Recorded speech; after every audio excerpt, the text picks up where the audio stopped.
right, welcome to the show. Hey everybody, my name is Brent, your host of the LJS podcast, and today for episode 23, I'm going to be going over some Gig Etiquette 101, how to act professional on a gig. This is super important, and I'm going to go into detail about why talking about this is important in a second. But before we get started, I just want to say that all the music on today's podcast episode is by Nathaniel Schroeder. If you like this music, you can go to his SoundCloud page, which is soundcloud.com/Dr. Schroeder. That's DrSchroeder. And you can check out his music there. And also, one more thing before we dive into today's show. If you get value out of this podcast, consider adding value back. This podcast, it's 100% funded by listeners like you. You help us produce this podcast week after week. And for supporting us, we also have some really great rewards. So if you're interested, click on the support button if you're on the website right now, or go to learnjazzstandards.com/support and help us out there. We greatly appreciate it. Okay, so why is it important to talk about gig etiquette today? Let me just say that throughout my gigging career thus far, I have seen some of the worst behavior on gigs, that resulted in me losing gigs that I was on, or the person that was running the gig losing the gig. I'm talking about showing up late, not dressing properly, being too profane, drinking too much. I mean, I could go on, the list goes on forever, but it's really important that we talk about this because how you act on a gig can really solidify whether you actually keep that gig, stay hired, or you don't. And it can also prevent a lot of issues from coming up between your bandmates. So I think it's important that musicians realize that they're part of a business. You're part of a professional business, and the way you present yourself is really just as important as any other job. And I know that the musician's workspace is oftentimes bars and parties and restaurants and festive events that might lend yourself to think that this isn't really a professional environment, but it really is. If you're serious about being a musician, if you're serious about keeping the reputation of musicians in general, you will consider yourself a professional. You will behave professionally, and so I think it's important to talk about this gig etiquette and just share with you some things that I've learned about gig etiquette, how to stay hired, how to get more gigs, and in general, just how to have a successful gig, how to have a smooth going gig, a good day in the office, as it were. So I'm going to dive into some great tips for gig etiquette.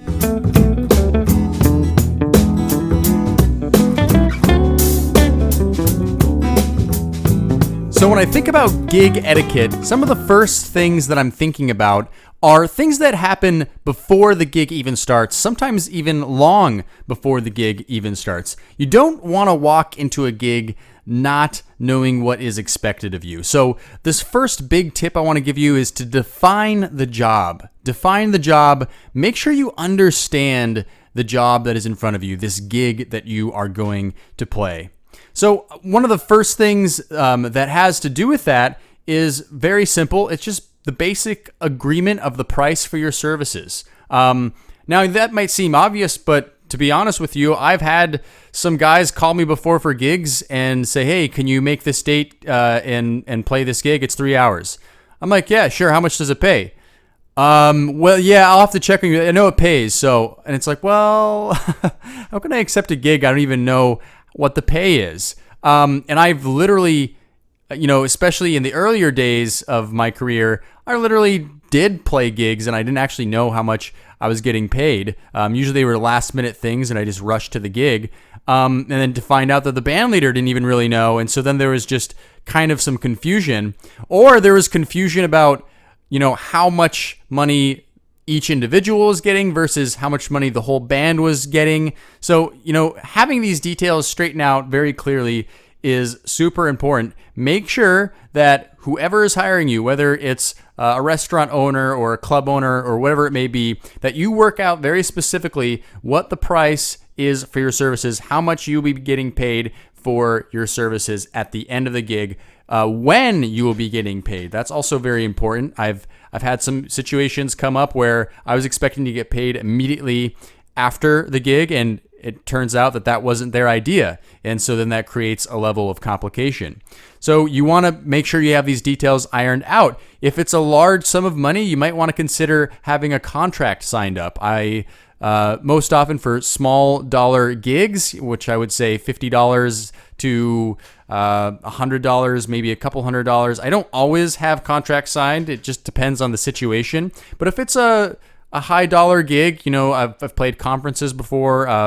I've played more high caliber parties before where there's a lot of money involved, and usually for those I had contracts signed. So you want to make sure you're on top of these things. Make sure you have all your ducks in a row, and that's kind of a great way to just establish some professional relationship right then and there.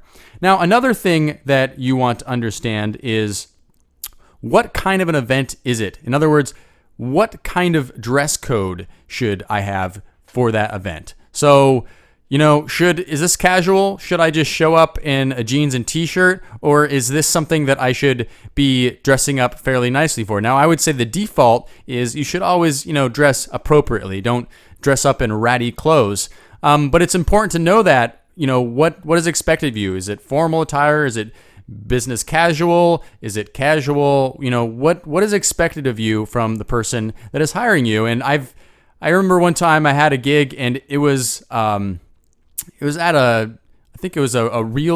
actually at an apartment complex, and they were doing a showing, and they wanted a live band to be playing for the showing of this apartment complex. So it was actually a formal event. There was catering. People were dressed very nicely, and no one ever told us what the attire was, but everybody in the band showed up dressed pretty nicely. And it happened to be the band leader who actually hired the rest of the band showed up in a jeans and t-shirt, and I tell you what, we never heard back from that company ever again because it was just inappropriate. I don't know if he wasn't thinking about it or what the deal was, but he clearly wasn't first of all abiding by the rule that you should always kind of try to look good at a gig, but also he didn't ask specifically how he should dress, so he just made an assumption, and that can be very damaging if you don't know that. Now, other things to consider are, is their food going to be provided for the musicians? This is especially important if you're playing at a restaurant or a bar or even at a private party. Will the musicians get to partake in the food? You want to make sure that if it was a party, that the catering was keeping you in mind.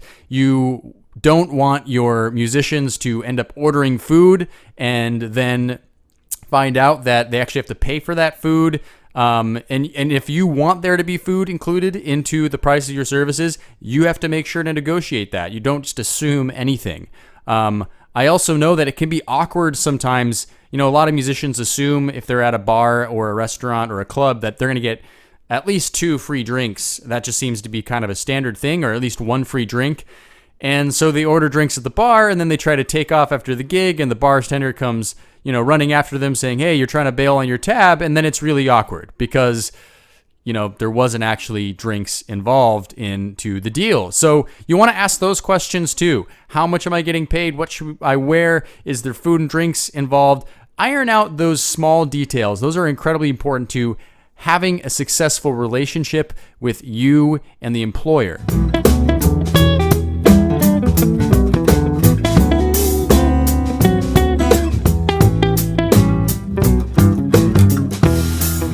All right, the next one I want to talk about is being punctual, being on time. And obviously being on time for any job is important. It doesn't matter what kind of a job it is. Being on time is kind of one of those core things that you just need to be able to do. Otherwise, you're going to be creating a bad relationship with your employer and your fellow coworkers. So it's important to be on time, but I find that musicians have a hard time with this. And, I hate that I have to be saying this, but the truth is, I've found over and over and over again that musicians just don't really take this seriously, and it's really a problem.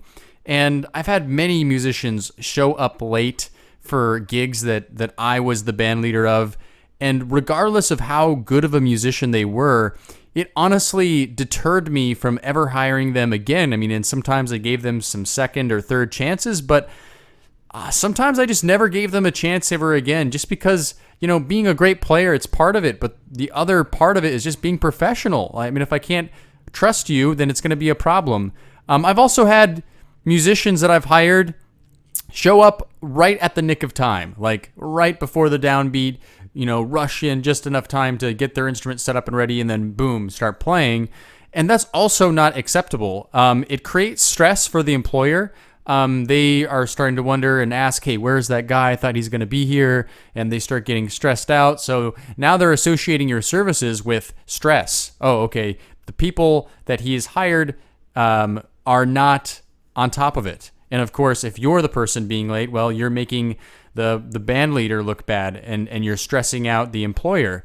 And it also just stresses you out if you're the one being late. I mean, it's a stressful thing. You want to be able to get in there comfortably. So you're basically making everybody look bad if you're showing up late, and it's going to deter your chances of ever getting hired again. It's a big problem. So you don't want to show up in the nick of time, or even with 10 minutes to spare. I think that's also not necessarily usually the best thing.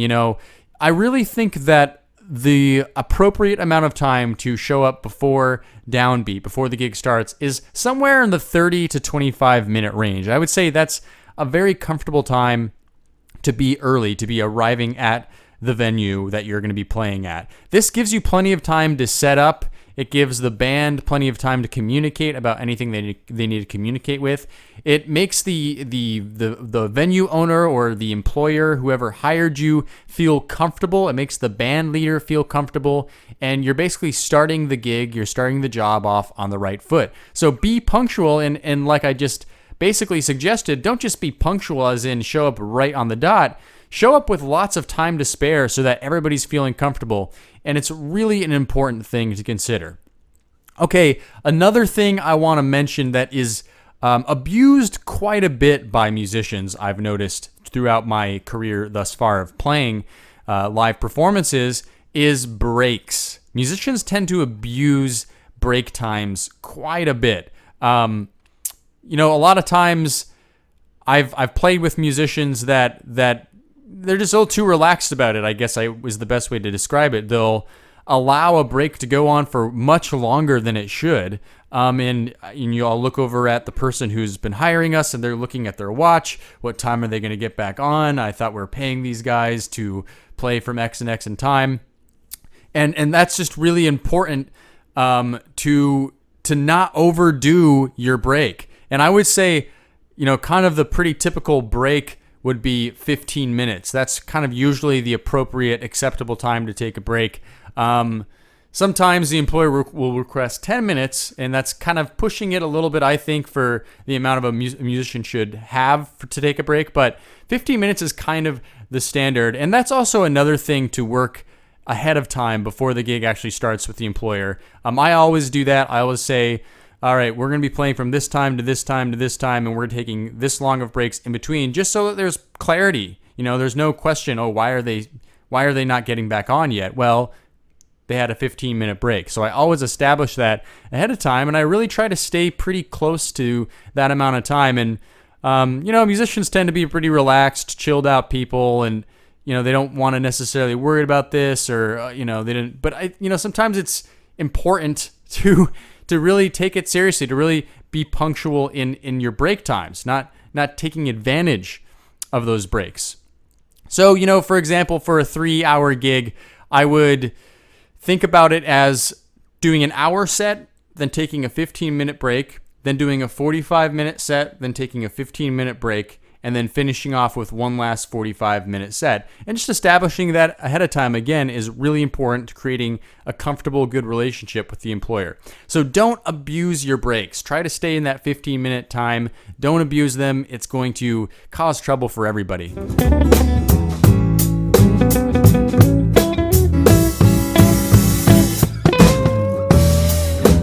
All right, here's a good one to talk about, and I don't mean to be a buzzkill, pun intended, is handle your liquor. You got to handle your liquor. You can't drink too much on the gig. And I don't mean to kill the party here. I know that, again, musicians tend to play in bars, at parties, all these things, and they usually get drinks And, even in some cases, they'll get unlimited drinks, depends on the venue. And so it could be tempting, because musicians tend to have a wilder side to them. At least that's been my experience with musicians and personalities, is to drink as much as you want. But the problem with that is if you drink too much, you're not going to play that well. And depending on your personality, you might act a little belligerent. And the person who's hiring you will notice. And so will your bandmates. And it just becomes a drag for everybody. So there's nothing wrong with having some drinks on the gig. I have no problem with that. I enjoy having some drinks while I play myself. And yes, it is kind of an acceptable thing in the musician's workplace, drinking on the job. I mean, that's just something that it's not looked down upon in any means, and it's kind of a normal thing. And so there's nothing wrong with it, but you should be mindful of how much you're drinking. I have a story, and I'm not going to name the city, the people, or any of the details, but I was playing a gig in a city with some musicians I hadn't played with before, and I remember it was actually it was a fun gig. It was a really fun gig. And for some reason, even though it was a jazz gig, people were acting like it was a rock show. People were like yelling and screaming and cheering. It was kind of a rowdy bar. But at one point in the gig, I looked back at the bass player, and he was half passed out, leaning against the wall, mindlessly plucking at his strings. And that's when okay, that kind of ruined the music there. Maybe you should have stopped about 10 drinks before. So, handle your liquor. I mean, it's just drink responsibly. I hate to be, that guy, but sorry, you just got to drink, watch how much you drink. Don't drink too much. It's okay to have some drinks, but don't overdo it. Don't make it seem unprofessional. You can still be professional and have a few drinks on the job on the gig. So, yeah, just don't abuse it. That's all. Just don't abuse it. It could ruin the situation. Yes, it could definitely end up landing you not getting hired again. I've seen some situations before that were not pretty. So just mind your liquor. Handle your liquor. Don't drink too much on the gig. Okay, now the last little gig etiquette tip I want to give you is know your audience. So know what kind of gig you are playing, and I talked about that a little bit with the dress code thing, to dress appropriately, but going even further than that, be mindful of what the event is. For example, if you're playing a dinner reception, you are not the star of the show. You are background music, and you should probably watch how loud your volume is. Depending on how big or small the room is, you should watch how loud your volume is. Maybe in that situation, it would be inappropriate to start playing avant-garde free jazz. You know what I'm saying? You have to kind of, know what your job is expected of you. What kind of music should you be playing? What volume should you be playing at? What's appropriate? What's not? Is it a really loud festive party? Well, you can probably play a little louder. You can probably take a little more liberties with what you're playing. Is it a gig where you are actually the performance, like a club date gig where people actually go just to watch you play music? Well, then, of course, you have creative freedom, and you can, express yourself however you want. Volume is probably not so much an issue, and, it's more appropriate to do that. But if you're playing a gig that should be a little bit quieter, more somber, maybe even, or, just background music, you should watch that right there. I've definitely... musicians, especially jazz musicians, they tend to want to, get super creatively free and, play whatever they want. And they kind of just forget about the audience and what their role is at their gig. And there's been a few situations where I've played gigs before where the venue owner, the person who's hiring us, came up and said, hey, could you play something a little bit more, a little bit more toned down, because it just was starting to get a little, too, jazz musicians, they just like to go crazy sometimes. So you just have to mind the situation that you're playing. Know what the situation of the gig you're doing. Know your audience. Who are you playing for? That's so important to be conscious of and to really look out for.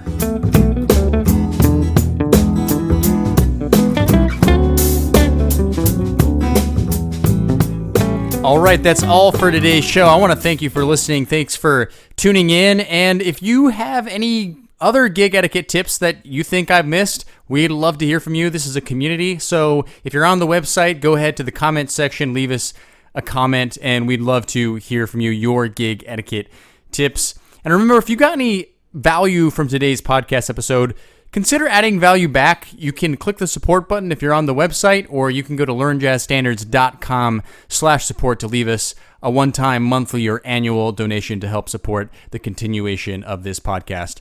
Okay, next week we're going to be coming out with episode number 24 of the LJS podcast. We'll see you then.